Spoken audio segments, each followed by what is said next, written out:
Myself, Dr. Mamta Sharma, Associate Professor Political Science, government college Berod. विद्यार्थियों, आप सभी का इस वीडियो में स्वागत है, अभिनंदन है। जैसा कि आप सभी को विदित है कि हम एमए प्रीवियस का 4th paper theory and practice of public administration के बारे में समझ रहे हैं और आज का व्याख्यान हमारा इसी के अंतर्गत होगा। पूर्व के वीडियो में हमने पब्लिक एडमिनिस्ट्रेशन के मीनिंग को समझा, उनकी धारणाओं को समझा। आज के वीडियो में हम देखेंगे स्कोप ऑफ पब्लिक एडमिनिस्ट्रेशन कि लोक प्रशासन का क्षेत्र क्या है।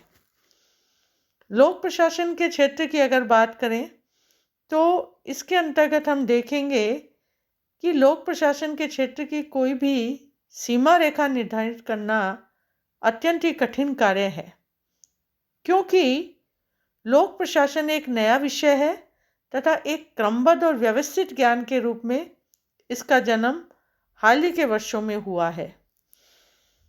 यद्यपि संयुक्त राज्य अमेरिका में इस विषय का काफ़ी विकास हो चुका है, तथापि भारत जैसे विकासशील देश में भी अभी यह विषय ज्ञान के एक पृथक शास्त्र के रूप में विगत दशक में ही स्थान पा सका है। इसी के साथ हम कहेंगे कि लोक प्रशासन एक विकासशील विषय है तथा लोक कल्याणकारी राज्य के क्षेत्र विस्तार के साथ ही लोक प्रशासन के क्षेत्र का भी निरंतर विस्तार हुआ है और ये एक गतिशीलता की ओर बढ़ा है। अतः लोक प्रशासन के अंतर्गत प्रशासन की परिभाषा पर विद्वानों में अभी तक कोई मतैक्य नहीं हो पाया है। कुछ विचारक प्रशासन के एकीकृत दृष्टिकोण के समर्थक है तो कुछ विचारक प्रबंधात्मक दृष्टिकोण के। इस प्रकार जहाँ प्रथम मत के अंतर्गत लोक प्रशासन का क्षेत्र बहुत व्यापक हो जाता है, वहाँ दूसरी विचारधारा में सीमित रूप में हमें देखने को मिलता है।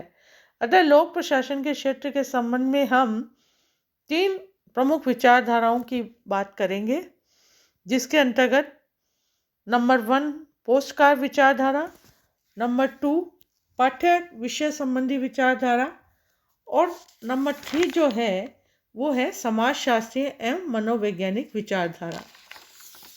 सबसे पहले हम पोस्टकार्ड विचारधारा की बात करेंगे। पोस्टकार्ड की विचारधारा के बारे में हमने पूर्व भी बताया था, लेकिन यहाँ इस विचारधारा को थोड़ा सा विस्तृत रूप में हम समझेंगे। लोक प्रशासन के परंपरावादी लेखक, जिसे संकीर्ण विचारधारा का पोषक कहा जाता है, वह पोस्टकार्ड को ही लोक प्रशासन का एक प्रमुख और एकमात्र क्षेत्र मानते हैं। इस विचारधारा के मुख्य प्रतिपादक लूथर गलिक है। इनका ये मानना है कि अंग्रेजी के प्रथम अक्षर को मिलाने से पोस्टकार्ड की रचना हुई और ये अक्षर निम्न क्रियाओं को बोध कराते हैं। Firstly, if we talk about planning means योजनाएं बनाना।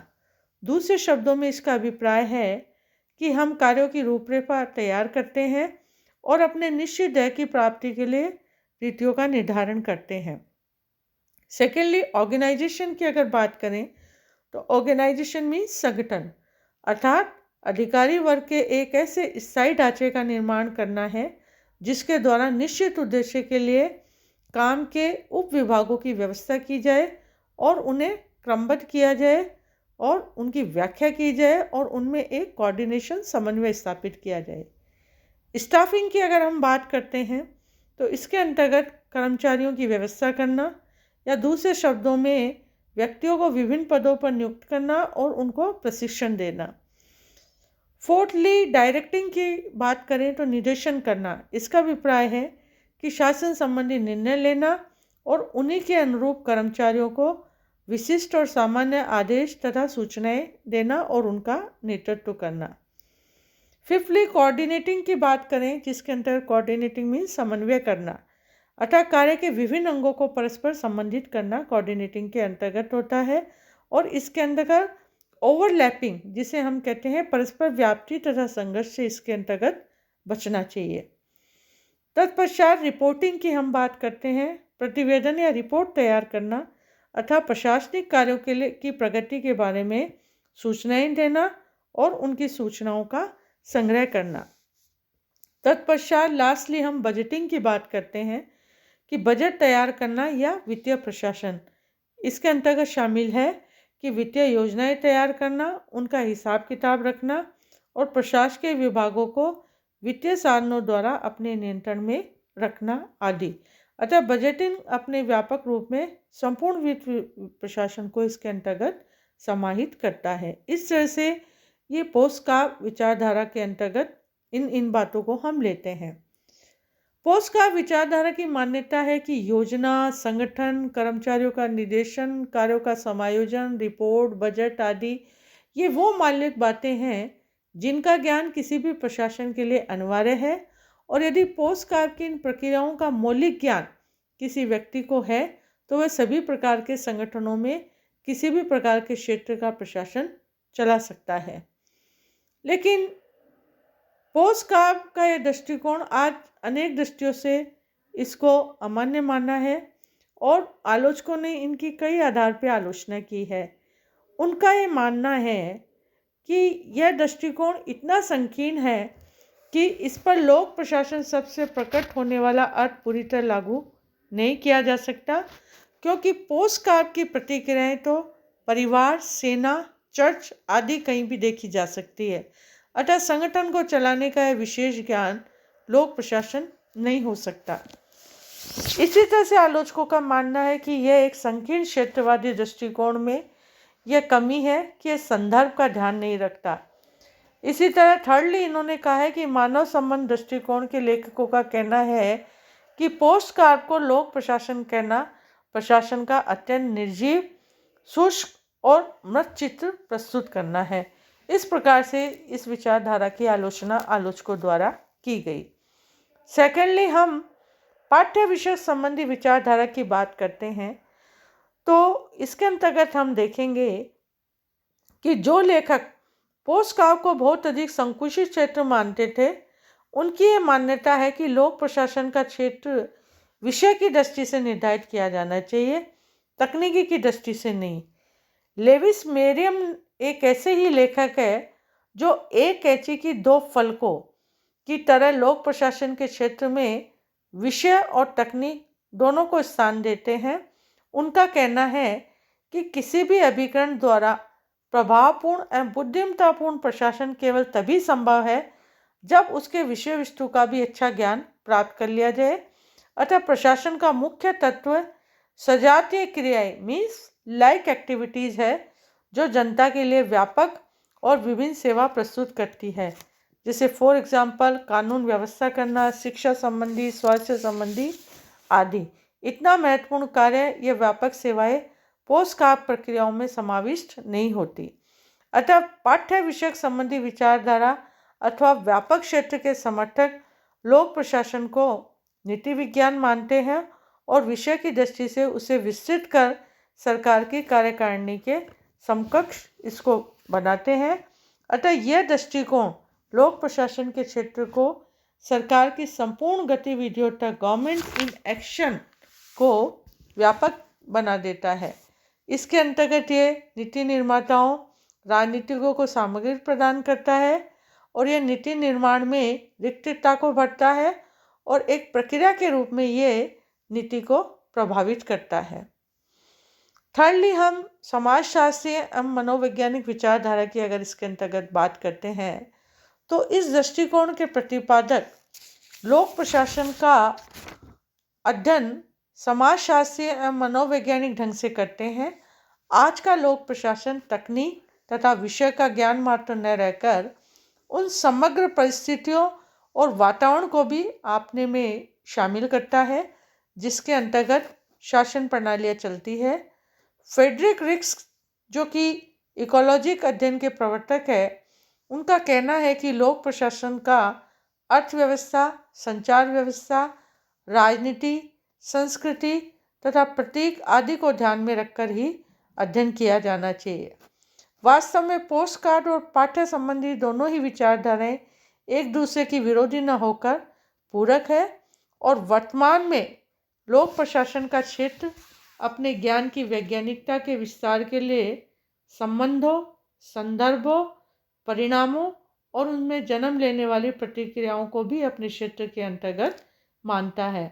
अतः लोक प्रशासन के क्षेत्र के विभिन्न पहलुओं को हम सारांश के रूप में इस प्रकार से दे सकते हैं कि लोक प्रशासन सरकारी ढांचे में एक सहकारी वर्गीय प्रश्न है और यह सरकार की तीनों शाखाओं कार्यपालिका, व्यवस्थापिका तथा न्यायपालिका उनके पारस्परिक संबंधों का अध्ययन करता है।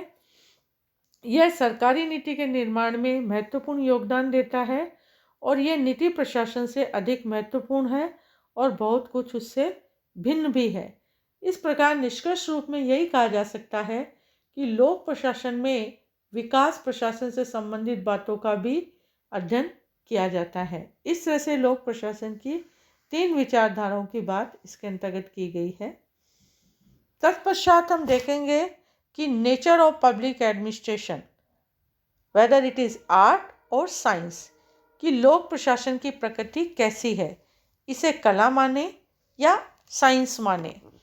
तो कला एवं साइंस के संबंध में हम देखेंगे कि लोक प्रशासन कला है अथवा विज्ञान, यह बहुत विवाद का बना हुआ है। अतः इन दोनों ही पक्षों पर विचार करने के बाद ये निष्कर्ष हम निकाल सकते हैं। सबसे पहले अगर हम कला की बात करें तो कला के अंतर्गत डॉक्टर फाइनर, मॉरिस, कोहन आदि के विचारकों के अनुसार लोक प्रशासन को एक विज्ञान नहीं माना जा सकता। एल उर्विक ने प्रशासन को एक कला माना है और उनका कहना है कि अन्य कलाओं की भांति प्रशासन की कलाओं को भी खरीदा नहीं जा सकता। वस्तु स्थिति यह है कि लोक प्रशासन सदैव से एक कला विशेष के रूप में जाना जाता रहा है। अतः उनका ये मानना है कि लोक प्रशासन को जब कला कहा जाता है तो उसके अंतर्गत कई बातें देखने को मिलती है। नंबर 1 कि कला एक व्यक्तिगत, वैयक्तिक, असामान्य और अनूठा अनुभव है। कलाकार जन्मजात होता है, उस जैसा दूसरा नहीं होता। उसकी प्रतिभा प्राकृतिक रूप से दिशा विशेष की ओर मुड़ती है। इसी तरह से उनका सेकेंडली मानना है कि कला में सत्यम शिवम सुंदरम की अभिव्यक्ति होती है और ये विवाद चलता है कि कला कला के लिए है अथवा समाज के लिए। लोक प्रशासन की दुनिया सत्य है और उनके उद्देश्य शिव है और उनकी तकनीक का सौंदर्य उसे कलात्मकता देता है। थर्डली हम देखते हैं कि प्रत्येक कला में एक सृजनात्मक अभिव्यक्ति होती है जिसे हम आर्ट इज क्रिएटिव ब्यूटी कहते हैं, क्योंकि कला निर्माण है, सृजन है और सृजन द्वारा ही उदात्त वृत्तियों को परितोष कही जा सकती है। और कला जो है फोर्थली सिद्धांत और व्यवहार के अंतर संबंध का भी बोध कराती है। इस तरह से प्रशासन को एक कला कहना न असंगति है और न ही अतिशयोक्ति है। जब तक वह मानव जीवन का एक क्षेत्र है तब तक उसकी कलात्मकता किसी न किसी रूप में विद्यमान रहती है। तत्पश्चात हम देखेंगे कि लोक प्रशासन सामाजिक विज्ञान के रूप में।